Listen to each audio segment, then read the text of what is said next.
सुफियान, पानी दे दे बेटा। अच्छा पापा पिलाया।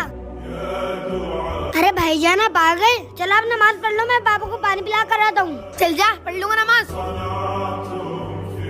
लिए पापा।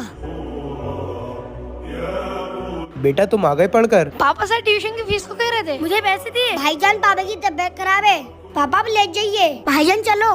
भाईजान जब से पापा काम से बैठे उनके पास दवाई तक के पैसे नहीं है और तुम उनको टेंशन दे रहे हो। मुझे कुछ नहीं पता, जब पैसे नहीं है तो पढ़ा क्यों रहे? तू नमाज पढ़ता है ना, तो फिर अल्लाह से ही मांग, वही भेजेगा कोई फरिश्ता।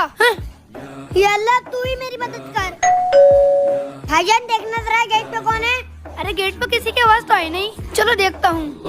जी बताइए। ये दवाई पापा को खिला देना और ये रुमाल सुफियान के हाथ में दे देना।